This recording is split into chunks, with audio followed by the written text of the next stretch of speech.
Looks like he sent us a request. Accept. Oh, here he's Yo, coming. There he is. what that? Oh, dude, you brought your hair back a little bit. It's funny. I was just. Oh, It looks yeah. like you're gonna grow it back out again. Dude, after you turn fucking 40, you got to make sure you have hair. So I feel that. I feel that. You never seem to have that issue. You have no. solid hairline. The buzz cut's starting to look a little dated at this age. I don't know if you saw the post I made today. I posted a pic of me and you right before you left for LA. Oh, You had like his oh high. yeah. Bart Simpson. Yeah, dude, my hair sucks. It either just grows way up or that's it. Or you shave it. You used to just shave it.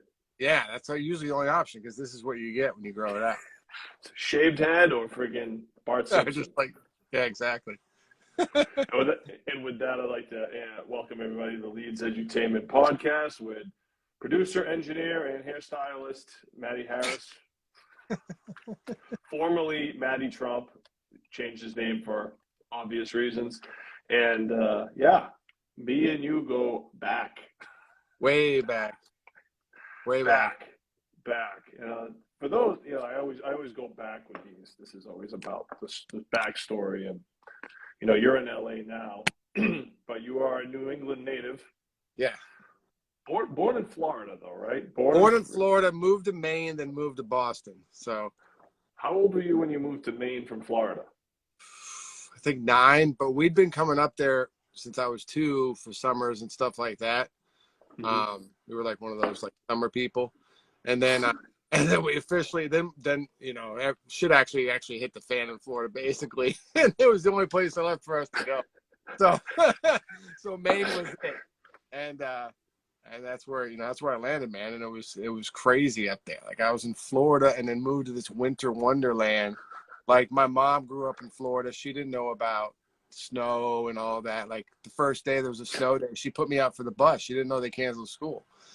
So like real big change moving up there.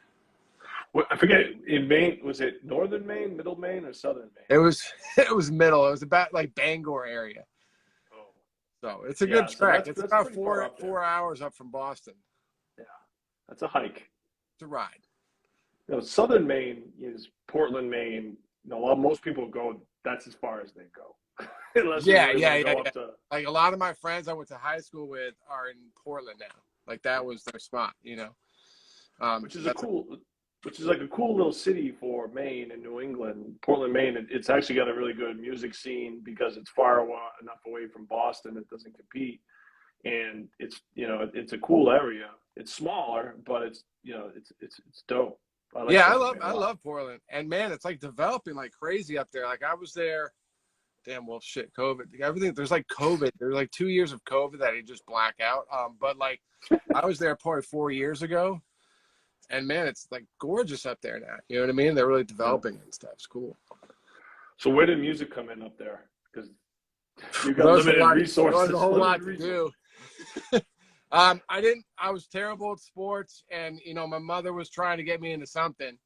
And I tried trombone, and honestly, the music teacher told my mother that I shouldn't do music from like my trombone playing, and like so that's a crazy way to start. And then I started playing drums and just freaking fell in love with playing drums. And then I went to a high school. Like there was 2 high schools where I lived. There was like the football high school, and then there was like the artsy high school. And so I chose the artsy one, and I had this music teacher there.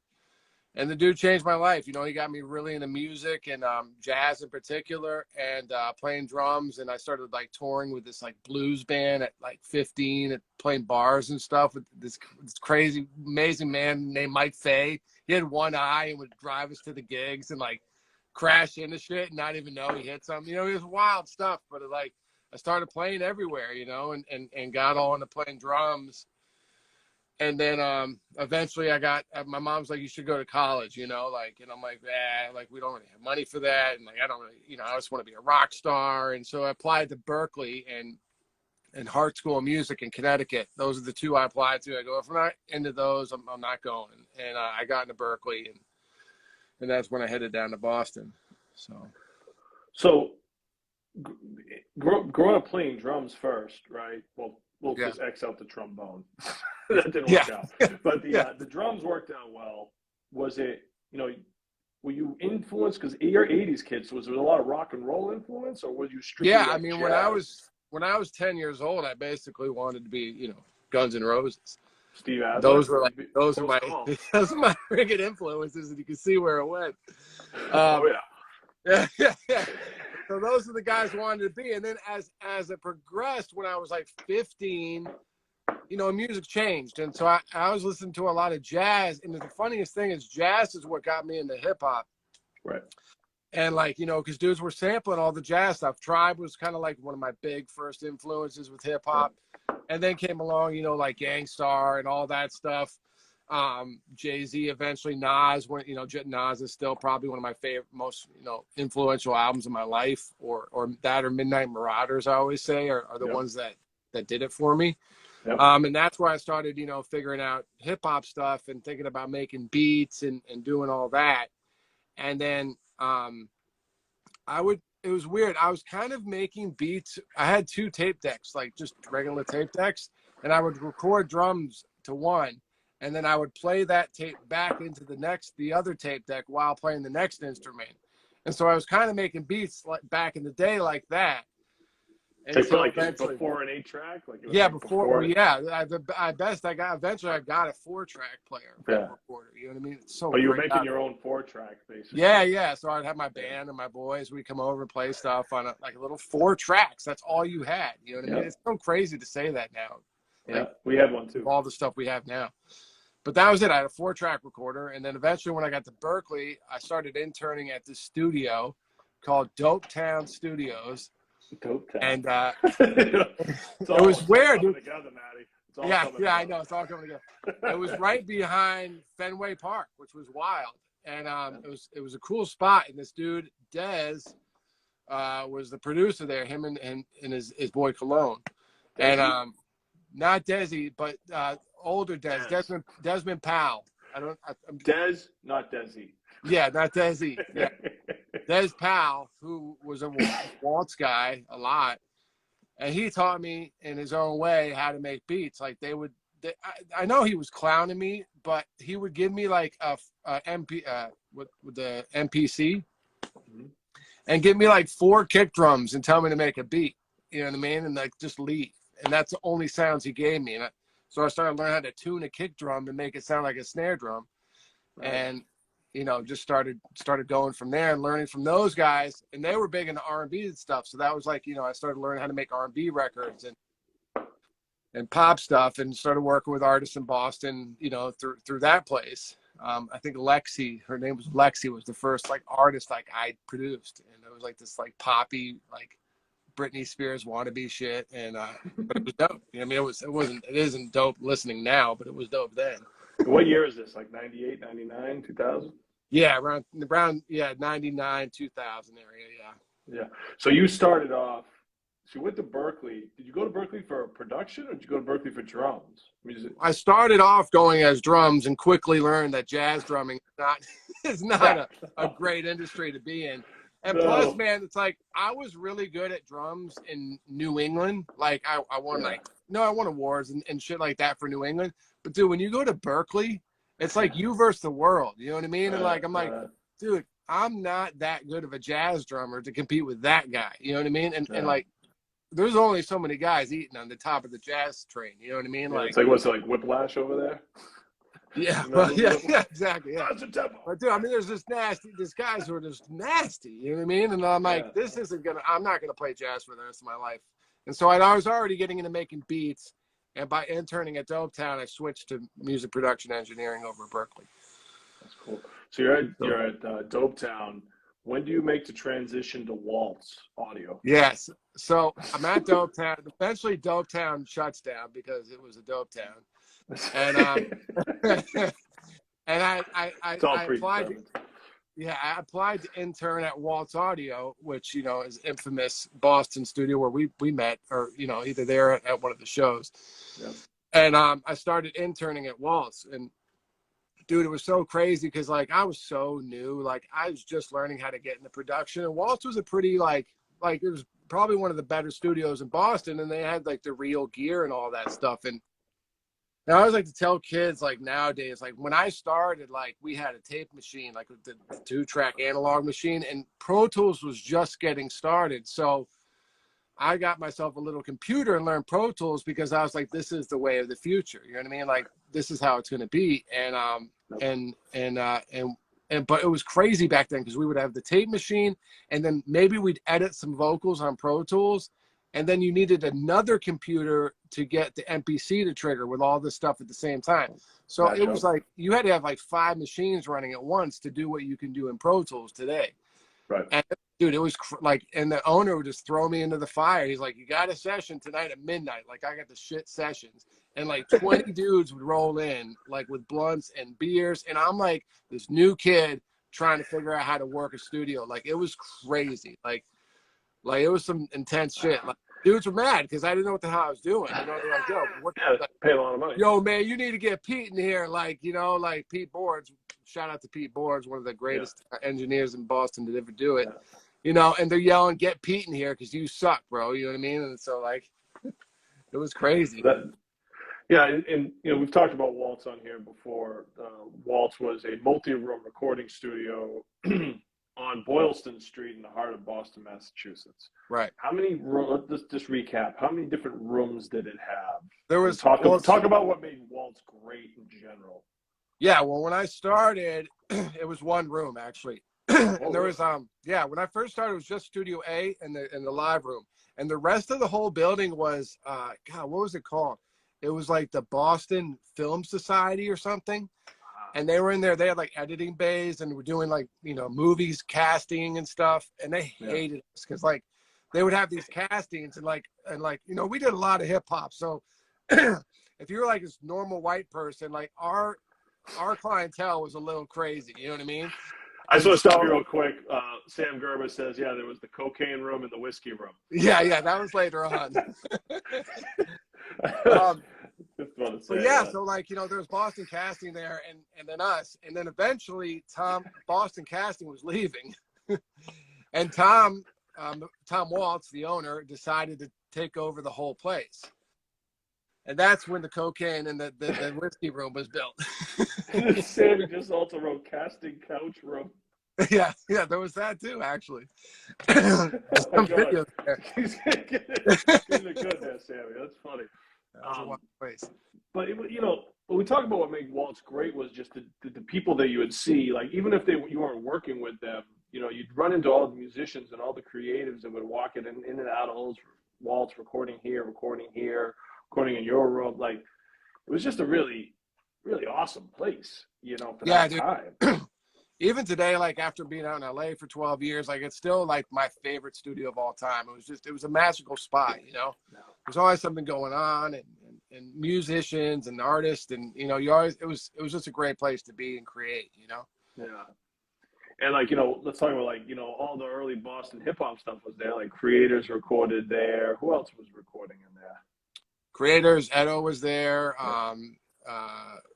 Everyone, dude. The whole, I mean, everyone who was in Boston hip hop was there. I'm trying to blank on names. Well, the infamous, not infamous, but the classic Creators home record with LOG, Acrobatic Guru, and everybody else that was on there. You know, that was recorded there. Yeah, and actually, Jeff, you know, G Squared, shout out G Squared, was the first person to give me let me produce a song on an album, and it was like the hidden track on and one of the Creators albums. I can't remember which one. It wasn't Home. It was the one with all the TVs in front. Live coverage. Live coverage. Yeah, and that was the first beat I ever got on an album. That's dope. So you built up your reputation there. You got ahead of the game with Pro Tools, which is really smart because we always talk about the tape days and how much of a process that was and how expensive it was. And then, so that's great that you were on the forefront of that. And you built a pretty good clientele pretty quick. Like, didn't you? Like you got, I got full time pretty quick. I got busy, man. And eventually there's this guy, Matt, who's up in Chicago now, who was in front of me at Waltz, and then he eventually moved. So I got like all the shifts that Pete Boards was the head engineer. Yeah. Tom wasn't working all that much at the time, but he was getting more into just doing mastering. Right. And Pete was the head guy, and then I would take all the stuff that Pete didn't want to take or whatever it was, or he was, because he taught at the college too. So whatever Pete didn't have, I would take. And that's how I just started building up. And people, if you were do a good job, obviously people will keep hiring you, and so slowly, it snowballed as more and more people came. Did they have the actual SSL board in there originally? No, they never had an SSL. They had O2, Yamaha O2Rs. They had everything but a large format console, pretty much. Yeah, because I ended up. Luckily, we mixed the Right Hook Modify album, and Pete had an SSL board up in his New Hampshire studio, and that whole process was just so amazing to me. Doing it that way. I mean, it was the recall issue. If you had to fix something, you're kind of screwed. But the sound that came out of that board, man. I mean, I like digital, but man, that's just another that warmth analog sound, man. It's just fucking awesome. Yeah, man. I mean, there's something special to it for sure. Yeah. I mean, nowadays it's tough because people want changes so fast and so quick. Yeah. It's kind of becoming a lost art. You know what I mean? It's I have a couple of analog pieces in my studio, but honestly, a lot of the times I'm still just mixing in the box now. And also, I mean, over the last couple of years, I think in the boxes, they call it, just using plugins has sounding really good, where I don't know many people who can really be like, oh, that was mixed on an analog console, or that wasn't, I just noticed there was a warmth that I didn't get with digital. That was the biggest thing. That's what it had this. It sounded warmer and fuller, and I don't know. It was just but it was a lot of work to do it that way. So. Yeah, it's very expensive to get a little more warm. Yeah. And, I think too, part of it is we're used to hearing records mixed on those things. Yeah. And so the 90s hip hop records were all mixed on. Yeah, everything we grew up on. Sounds so good. you have an ear for that sound, right? And I think maybe in 5 years, because dude, all the top guys out here are going in the box. Everyone, those boards there's one major mixer in the game who's still on a console, but everyone else is pretty much in the box now. And maybe in 5 years, that's the sound that, you grew up on. So that sounds better than something from 20 years ago. It's a lot to do with ears and how we've heard records for so long. We'll get into that more in a little bit. But I want to go back to now your relationship in working with Slaine, because this is when I meet you. I meet you because I book a show with Slaine, and you show up to the show as the engineer drinking some Heinekens, and we start our relationship there. But you were very pivotal in Slaine's early career, because when we were working together, I did Slaine's first mixtape. Me and Parker did White Man's Devil Volume 1. You recorded and mixed all of those songs for the most part, produced a bunch of them. Let's talk about that relationship and how that started and how that went. Yeah, man. Slaine came in. I'm trying to remember. We all partied a lot back then, so my memories are. But Slaine came in early 2000s. I think Slaine came in with XL. I want to say he came in the studio with XL. I think that's right, because XL states that he introduced you to, so I would imagine. Yeah. Okay. Well, there you go. And X's word is always XL the Beast.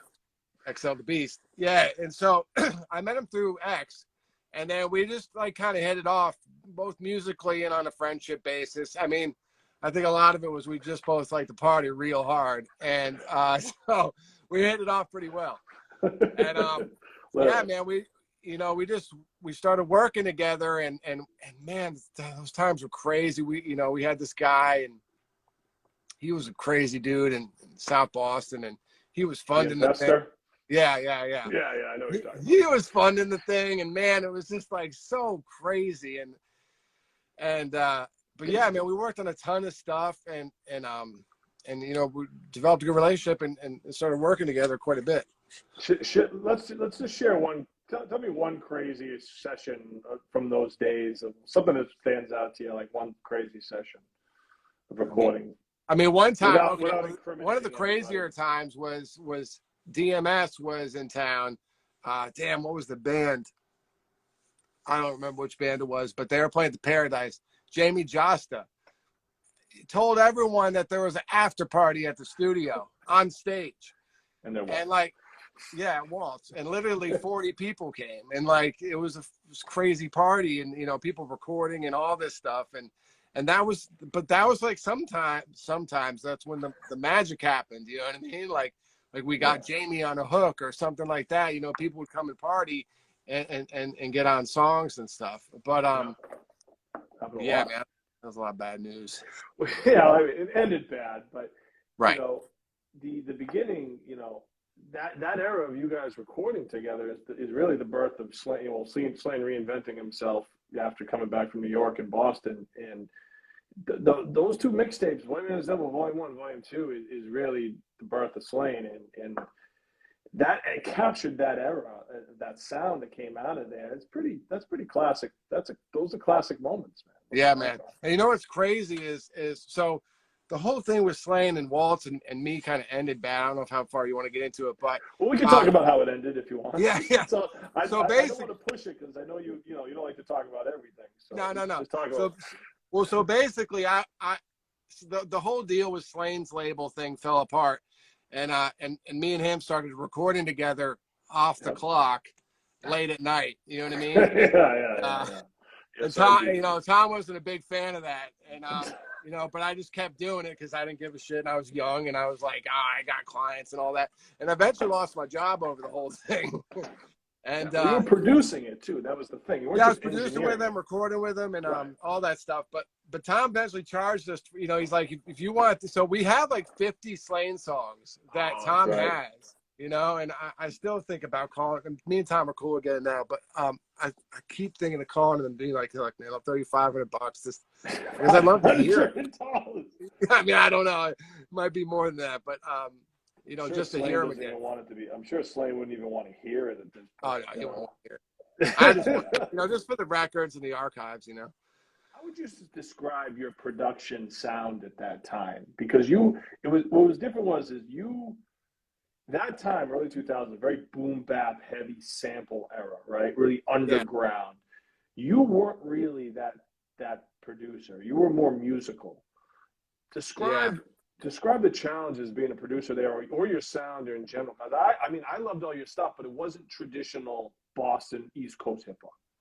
Yeah, no, I mean, I was influenced. Like I said, I was taught from R&B perspective how to make music, and so I was influenced more by stuff like that. Like, and I think sometimes when I look back, I think I was just not in the wrong era, but like I was in this place where it was all very underground hip hop, and I wanted to make pop and R&B records. You know what I mean? Right. And so my sound was me trying to like make something that would be, rappers would want to get on, but it was still like what I dug, you know what I mean? Which was more R&B type music, like more musical stuff and people singing and stuff like that. So that was my sound. And I think that's why I was a little bit different than others, because I was influenced by that, but trying to fit into this other kind of more like boom bap hip hop world, Because it's like I said, it's early 2000s, underground hip hop in Boston is the sound. It's sample heavy, it's hard hitting drums, and you were more keyboard based.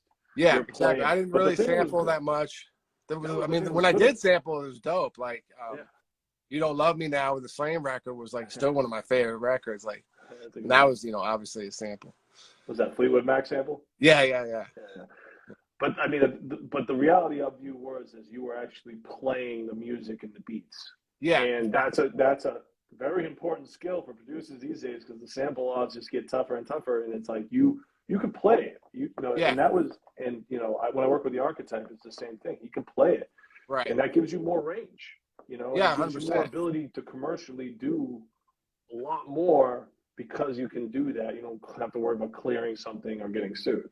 Yeah, for sure. I mean, a lot of songs don't go out because, like, there's guys out here who their main job is dudes who replay samples. Yeah, like, and they're like super talented musicians who can replay, Marvin Gaye guitar lick just sounding like it was, So, yeah, it's an art, man, for sure. But I always felt I was lucky in that respect. Like I could play something and I wouldn't have to worry about getting samples cleared or any of that.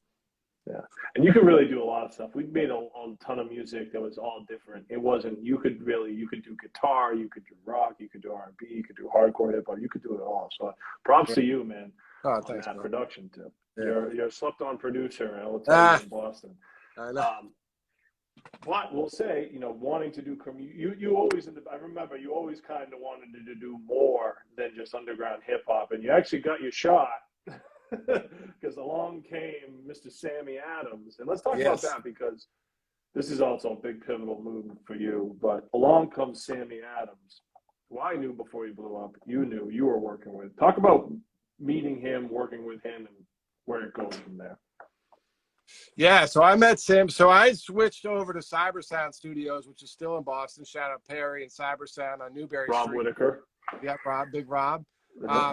And actually, like part of my whole story is getting sober. You know what I mean? So I partied a lot, and then I stopped, and I started working at Cyber. And really? So, yeah. as you know. So I was sober at that point, and then so everything was new to me, like working on music and all that. And this kid Sammy comes in, and he's got some songs that are really kind of good. Like I dig them, you know what I mean? They're poppy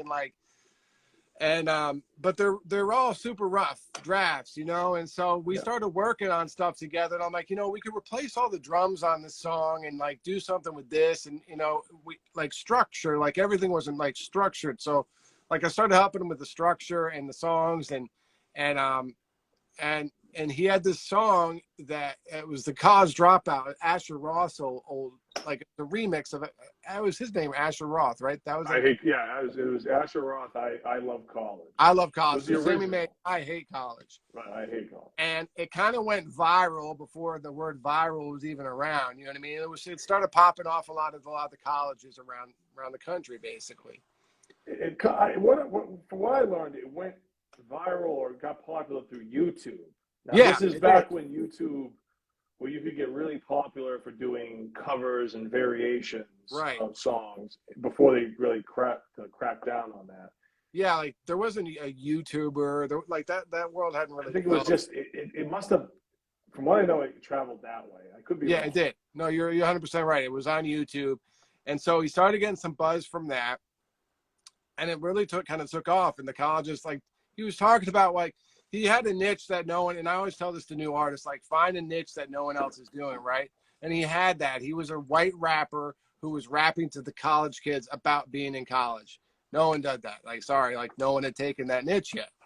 And so, kids related to it. And so we put this album together, and I'm like, cool, it's like, if you live in Boston and work in the music scene, like, that a lot of stuff just doesn't take off. You know what I mean? And it's a combination of like maybe, industry or whatever it is. Like, I mean, not just in Boston, any city. Like there's only a few records that really go. You know what I mean? Like I've been a part of maybe 3 or 4 like records that really went, and I've been in this for like 20 years, So like it's rare. And so Sammy's way to crush everybody's dreams, Matty. Yeah, no. Matty No, I'm just saying it takes a lot of stars aligning is what I mean. You know what I mean? Like maybe it's me that's the reason there's only 4. You know what I mean? No, it's not you.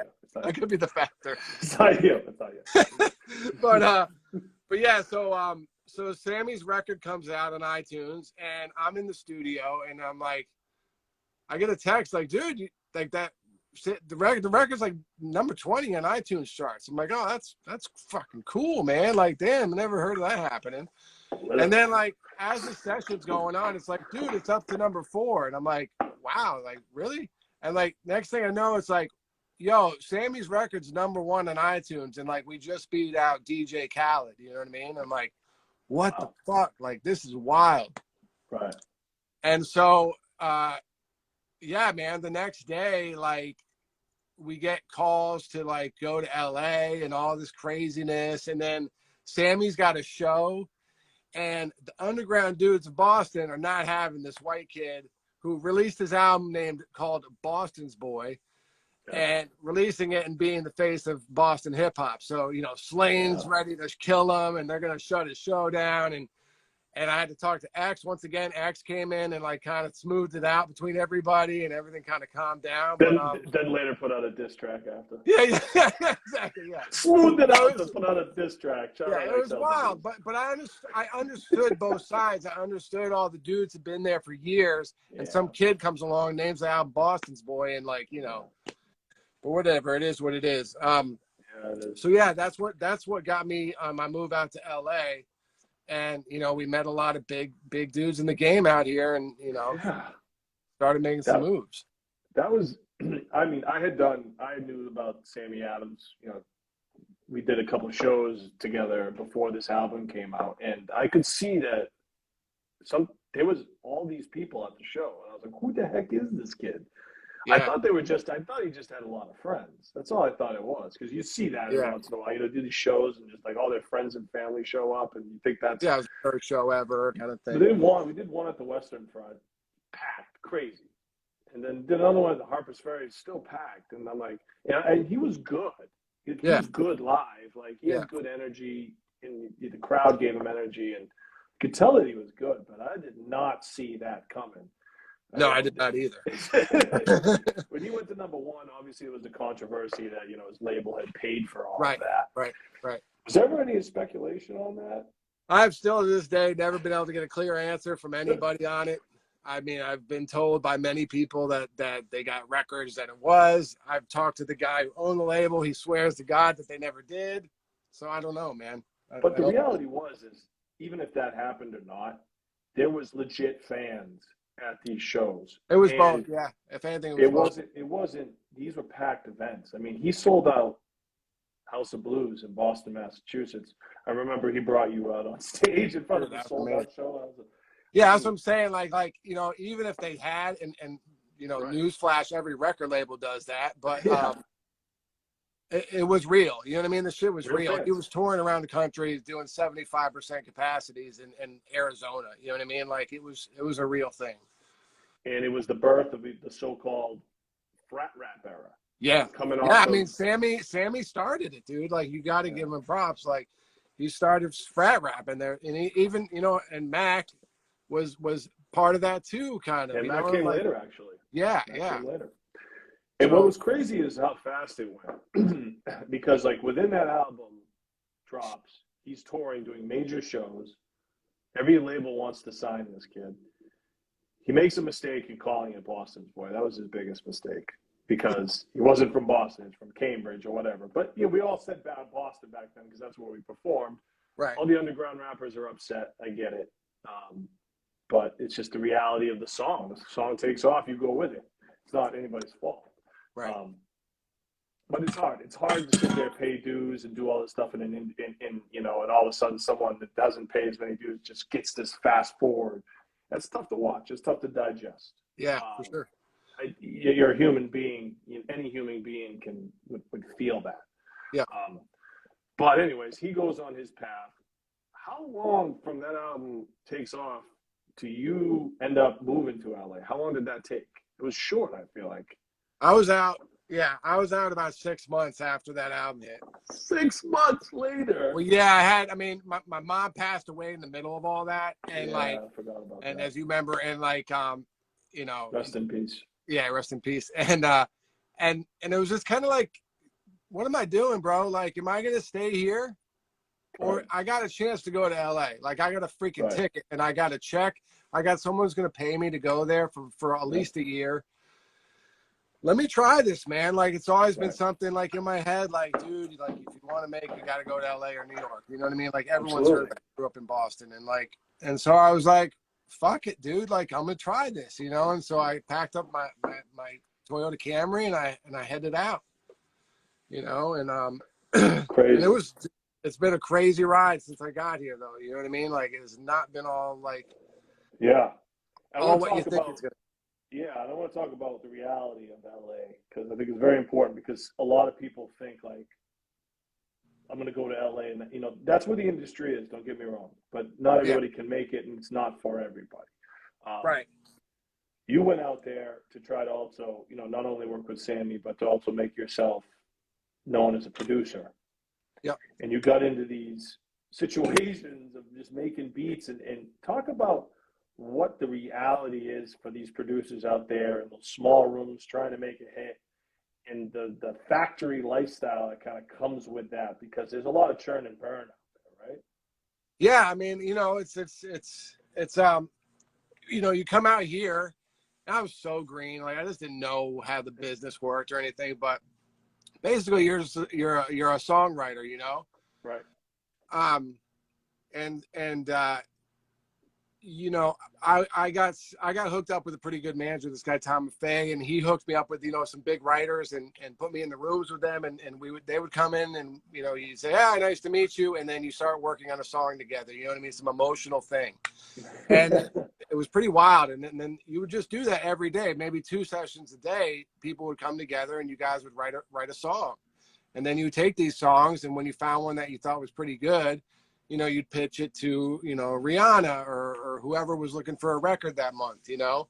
Right. And I don't know, man, I liked it at first. Like, you know, I first got out here, I met Tom, and like, I got to work on this. There was a record that was doing, like, was a good song, but like, it couldn't get placed. They're like, "Can you reproduce this and get it placed?" You know what I mean? See if we get it placed. So yeah, no problem. Like, I'd do anything at that point. You know, I was just hungry.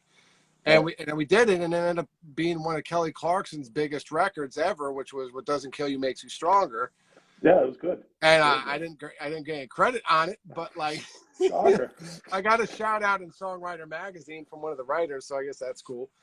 But like, well, you know, that's I mean, the reality of it, right? Yeah, that was the reality. You know, I was like my welcome to LA ass kick. You know what I mean? Like, you worked on a #1 hit and didn't get any credit or money, and you know, that was fun. And then, you know, I just kept, I kept doing it. And then I realized where my niche was not so much being a songwriter. Like, I just didn't have the heart to sit there and write songs every day. I really liked working with artists and like developing them and just helping them in any way I can to become something special, you know? And so that kind of started off. One-on-one. Yeah. So, you know, Cam Meekins. Yeah, I'm going to stop you there because I want to stop you real quick there and talk about Cam Meekins, because Cam Meekins, you know, you pretty much discover Cam Meekins because he's recording with you in Boston as just a 17-year-old, you know, kid just doing it for the first time. Yeah. You take your experience, knowledge that you learned from Sammy, and you see potential in Cam, and you end up shopping Cam, producing Cam, and getting him a record deal, single deal, whatever it was at that time. And really launched Cam Meekins' career, to be honest. Yeah, I mean, you know, Cam launched it himself. Yeah, I mean, but you played a part in the launch of Cam's career, and Cam became a runner-up in this whole frat rap thing. But Cam has been able to really sustain a good rapping career and credibility in hip-hop this whole time, in my opinion. Yeah, dude. I mean, Cam, you know, that's what I love about music now is Cam. Maybe not everyone knows who Cam is, but Cam makes a living doing music. You know what I mean? And like, that's what's so cool now with Spotify and TuneCore and all this stuff is like, you can be a make a living kind of guy and be an artist nowadays. You know, it's where, you know, when we were kids, it was like you were either freaking guru or you weren't. You know what I mean? And like, and so it's, you know, it's such a different world where you can do that. And Cam's a great, you know, great, what do you ever call it? Person. Great artist. I mean, he's a great artist, to be honest. He has skills. He can songwrite. He can rap. Yeah, he's doing Boston Calling, Blunt Man there. Is Cam on Boston? Yeah, he is. Shout out. Yeah, he is. Yeah. I always liked working with Cam, and I always thought he was a really good, well-rounded hip hop artist. He got pigeoned into frat rap, obviously. Yeah. But I feel like he has survived it well. And he maintained. Yeah. And you know, and to me is one of my favorite artists out of that era. I mean, Webby was pigeoned into that. Chris Webby was pigeoned into that, but he kind of diversified his base and went juggalo. Yeah. And Sam Adams actually gets a deal, right? And then it just doesn't really pan out, right? It doesn't really work out. What happened with the major deal with Sam? Yeah, I mean, you know, it's just there were so many levels of complexity, but he signed RCA and our group just got kind of broken up. There's some people that came in the middle of everything and decided they want to take over and threw all of our stuff out. So so that was that. And Sammy, Sammy did he still has some big records, All Night Longer, and like the one with Julio Iglesias and the one with B.O.B. And Sammy's even crushing it now still. But he finally, the deals just suck. And dude, that's the thing, man. Like I've seen Cam, I've seen Sammy, and then I don't want to speak for LAkay Lee because she actually just got a song on an Apple commercial. So, but the three artists, LAkay Lee 47, yeah, she's dope. Yeah, she's dope, and that's like another artist that I started off with, and dope. But like those three are the three I saw get signed, right? And it's tough, man. The label's just, like you get a lot of people micromanaging your artistic ideas. And, for some people it can work out well. And for a majority of people, it doesn't work out so well. And that's why a lot of times you see these people wanting to get out of their deals and all this stuff because it just, it doesn't work out well. And that happened with Sammy. They a lot of times if they don't, they'll throw out a couple singles. And if they don't hit, they're like, all right, like they kind of give up on it, Yeah. And so Sammy had to wait a while and lost some momentum while waiting to get out of the deal with RCA, Yeah. But I that's always, and he's doing well, and we're actually probably going to work on some music in a few weeks, which would be cool. So here's the reality, right? Like the dream of every artist in Boston to get a big single, move out to LA, get a deal, do all this attention, all this money, and you're saying didn't really work out. Yeah. Well, you know what it is, man, and I recommend everyone go watch that new Kanye doc that came out yesterday. Yeah, because dude, that just explains everything I'm going to try to say. Is that once you get out here and you get that deal or whatever it is, you just started working. Like it's just begun. You know what I mean? And like. And that's when it's really, you got to like put your foot in someone's ass to get anywhere, and watching that Kanye doc of like, dude, this dude just produced like H to the Izzo, and he brings his records to the A&Rs at that label, and they're just sitting there bored out of their minds listening to like the classic Kanye records that weren't out yet. Yeah, All Falls Down. And it's like mind blowing, right? But that's the way it is, dude. No one like, music business is such a like what's hot now thing, and if you're not really like what's hot now, they're not going to ride with you. But like you really have to prove yourself, and that documentary was amazing where Ye like fights and gets that little spot on MTV, and like then the record label kind of has to like see him, and he got his deal, and we all know where Ye is now. But it's also like there's an element that I talked to Peter Parker today, and he was like, was the element of when you're new, things just don't sound the same. It's like watching Friday for the first time. Yeah. Back then, and you didn't know who Chris Tucker was. Right. Like you watch it, and who's Chris Tucker? What is this? I don't get it. Yeah. But then you watch it 10 years later, 5 years later, and Chris Tucker's a big, huge star. You're like, oh, it's Chris Tucker, right? Right. Like it's of that course, same thing when you're the unknown and you're the up and comer. It doesn't hit like it does later. Yeah.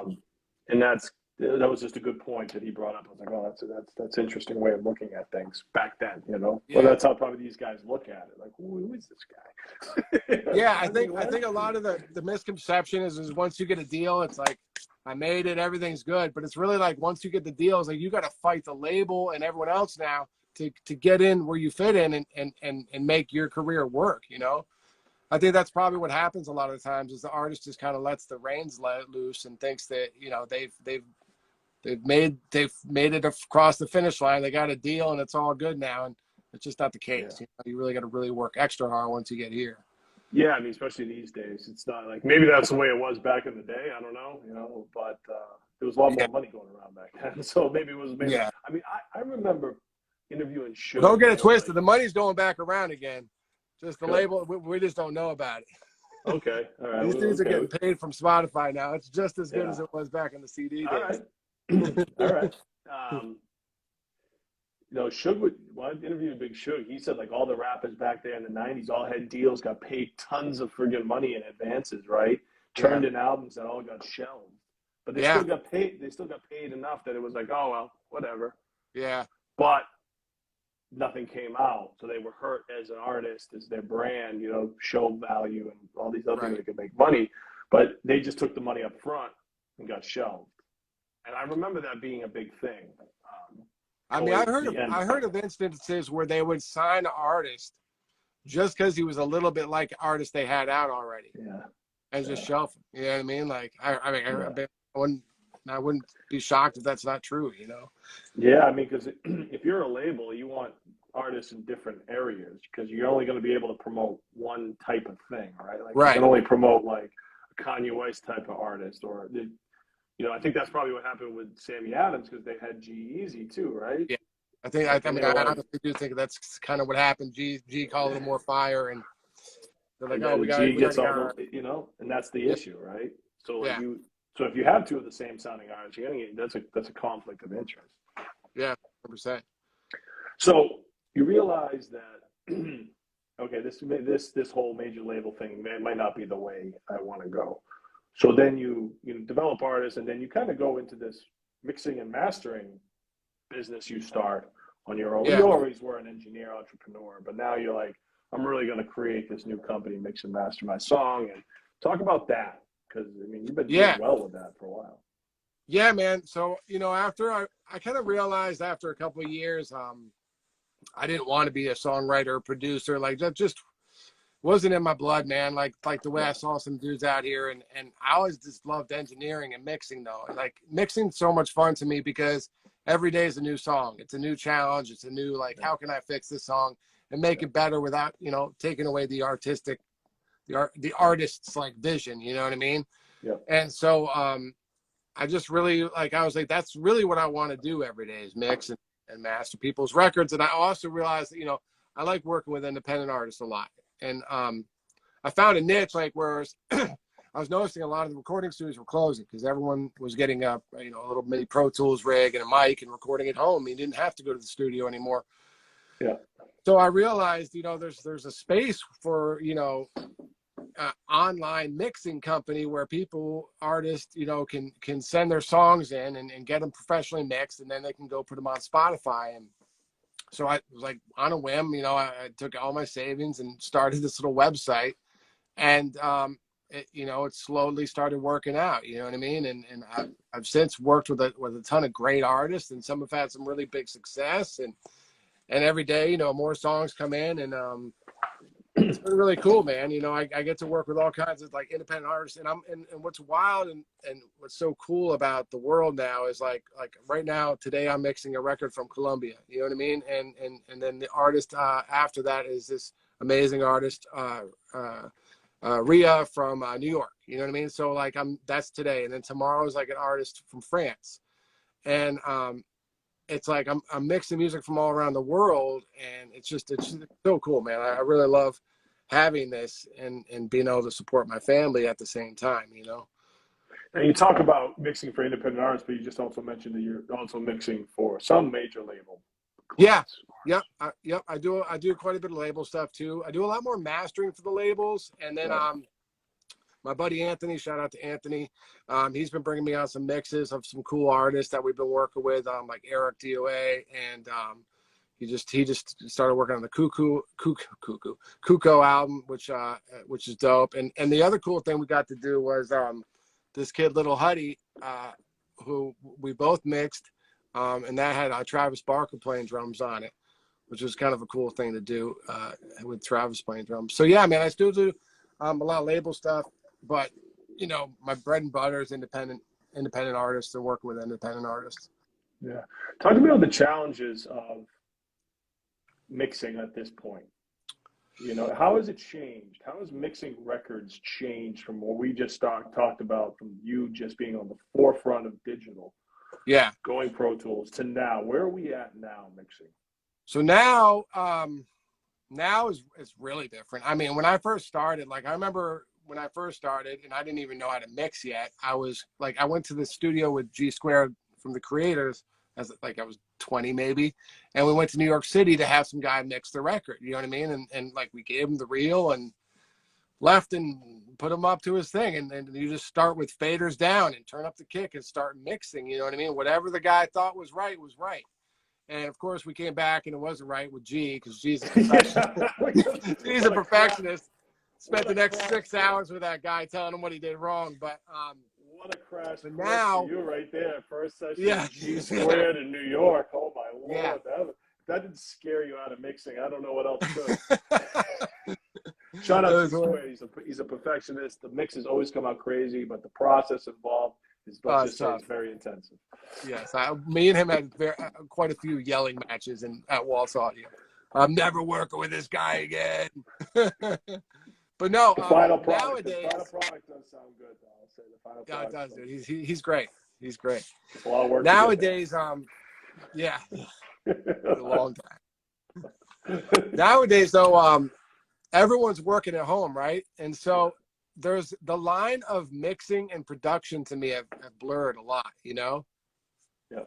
So you got to really respect the rough now, the rough mix, you know? And it's weird because a lot of artists think that they should just take all their plugins off and send it to the mixer, but that's completely the wrong thing to do nowadays, because that's the sound. You put all those plugins on, and right or wrong, technically, it makes the sound of that record and gives it that emotion. You know what I mean? So now it's like, I'm like, when you send a mix in, I'm like, you got to send the rough. I want the rough mix of exactly what you've been listening to from, you know, the last week. Yep. And then I want you to send me the files exactly how they are from the way you've been listening to me.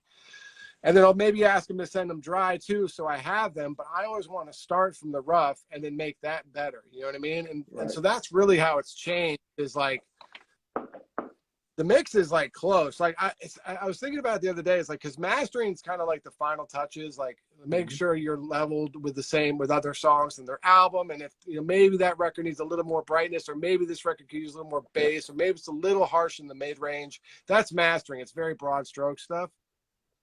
But mixing now is in some records seems almost like mastering now for me, where it's like, I want to do no harm. You know what I mean? I just want to take whatever the picture of this record is and make it better, and doing, you know, broad strokes and light changes to make it sound like a professional record, but with the same intention that the artist has sent over in the rough mix. Yeah.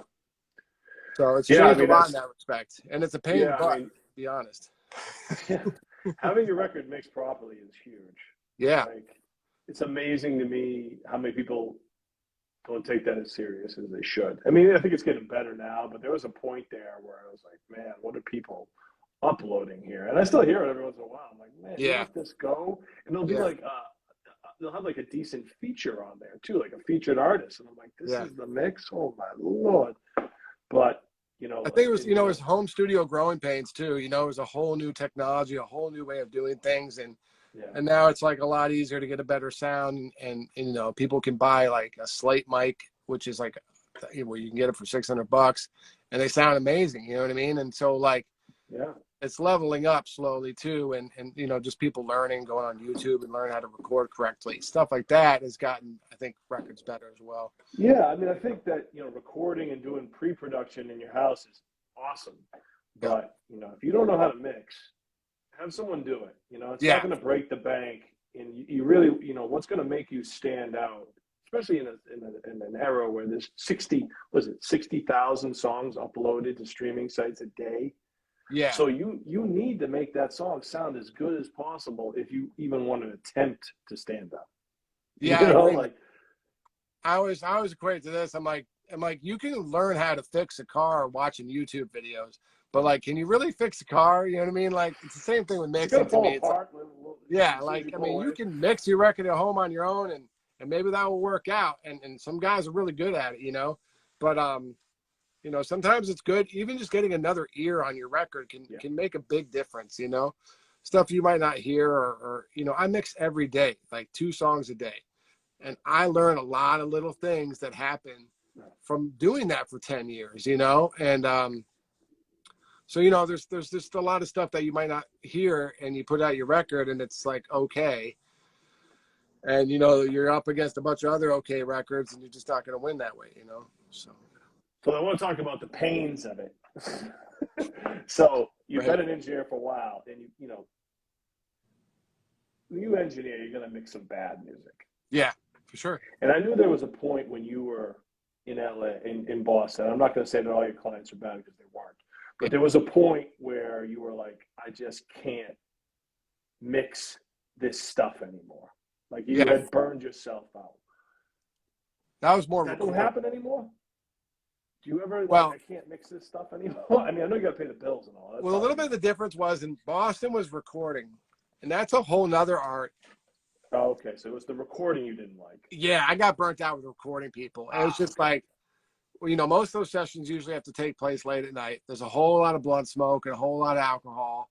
Yeah. And, you know, just like dudes yelling at you across the room. And it's tough, man. Being a recording engineer is actually like really where the magic is. And like, but it's a hard gig. Mixing, it's like I wake up at Gotcha. 9 a.m. I'm mixing with my cup of coffee and nobody in the room. Everyone sends the files. You know what I mean? Like no one comes by. And so that makes a difference. You know what I mean?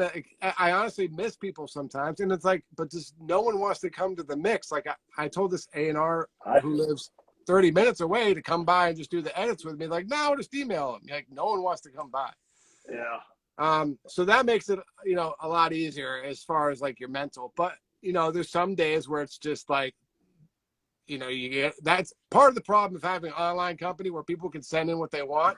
Yeah, some days I get some stuff and I'm like, dog, what is, you know what I mean? Like, what happened here? You know, what made you think that this is a good idea to do for your life, you know?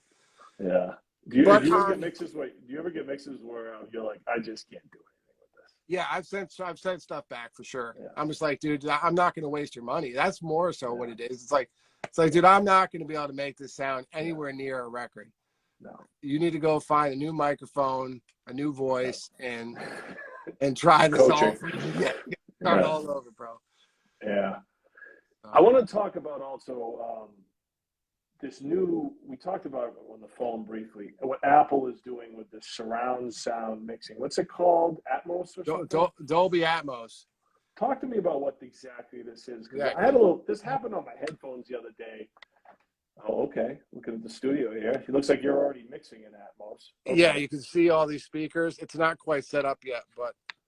So for those that don't know what Atmos is, let's talk about what that is in the process of mixing this, because it seems like this is what Apple is making a big push on this, and this might be a thing, or it already is a thing. Yeah, it's going to be a thing. It's actually a pain in the ass, but we're getting there. So what happened, and I'm not 100% sure why, but they just, I think I know why, but now music, they're making it so like, I don't know if you guys are old enough, like you might remember that back in the day they had 5.1 and well, they still have 5.1, but they would try to get music to be mixed in it. And people were like, no one's going to listen to a freaking, you know, music, sit in their couch and listen to music. They're only going to watch movies. So it died out and never worked. Well, with headphones, now everyone pretty much consumes music with headphones. There's ways to use what they call binaural rendering, which can make you put your headphones on and feel like it's coming from wherever it needs to go. So in order to mix that, you need what's 7.1.4 speaker system. And what that is, it's 7 speakers around you, 4 above you, and then a subwoofer. Yeah, it's crazy. And it's pretty cool because you can put stuff anywhere. So you want, you know, the guitar solo to like go over your head while it's playing, you can do that now, and people will hear that in their headphones. Wow.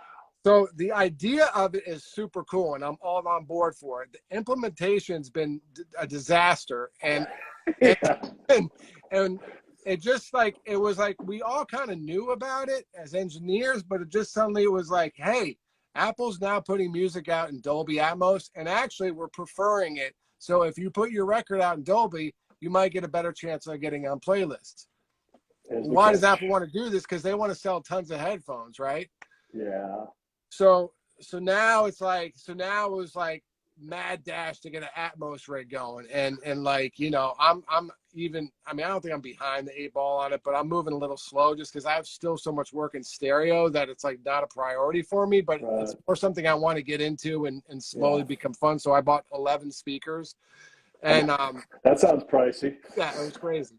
And It's nuts, but it's fun, and man, it sounds incredible. Like some of the songs mixed in Atmos correctly sound amazing. Like Rocket Man by Elton John. If you guys have a pair of Apple headphones that can do Dolby Atmos, or even better yet, you can get an Atmos room and hear that song. It's freaking nuts. And like listen to some of the old school jazz records. It's like you're sitting right in the room with John Coltrane. Like, oh, so they're remixing the old stuff. They're remixing everything, bro. It's like it's all hands on deck out here. And so there's a lot of work for it too. Holy crap. But the only unfortunate thing was, it got rushed so fast that like, it was like, oh, we need stems for Atmos. So, you send the stems to some Atmos guy, you don't even know who it is, and then they Atmos your mix, and then it gets put out on an Apple. All this hard work you spent hours on mixing a song for stereo gets put on an Apple as an Atmos mix, and that's the one people hear first. So it was a little upsetting on some records like that we did that were pretty big that got Atmos, and then you go and listen to it and it sounds like trash. You know what I mean? And like, so it's a learning experience. I kind of equate it to like when Pro Tools first came out. Like everything was changing and it was a disaster for a while, but it will be really cool down the road. So, I mean, it's going to be dope, especially once producers start producing in Atmos. Like that's when it's going to take off. Now it's just like, you can take a stereo mix and you put it in Atmos and you push the drums up in the front and maybe spread some keyboards to the side, and every once in a while have a floaty spring go over the head or something. It's like everyone's just trying to make like the stereo mix, but like in Atmos. So it's not very creative right now, but it should be cool as time goes on. And I think in, 10 years it'll be nuts. And it's all happening, I think, part of the metaverse and all that. We're all moving through this world where we're going to be immersed when we put on something, you know what I mean? And music's got to go with it. So. Yeah, I got offered to do something in the metaverse at a live event, and it's going to be my first. I'm looking into it, and it's kind of blowing my mind with this. It's wild, going. Bro. It's like it's a new frontier. We're going virtual. We're going virtual, Big man. Time. Big time. Right. And so I mean, music's got to go with it. So so that's part of that too. Sorry, I didn't mean to cut you off. I got to wrap up. I got to get moving here. But Matty, man, thank you, brother, for your time. Thanks, bro. Always good to talk to you. We look forward to seeing. I'm gonna get out there soon. See you on the sunny side of California, and hope everything goes well with your business. It seems like it's doing well, and it's gonna keep growing, man. So yeah, I'll be out in Boston too, end of July, so we'll hook up. Awesome. I'd like to thank everybody for tuning in to the Leedz Edutainment Podcast, brought to you by Chubby Chickpea with producer, engineer, and many other talented Matty Harris, buddy. Thank you. All right, brother. Later, buddy. All right. Later.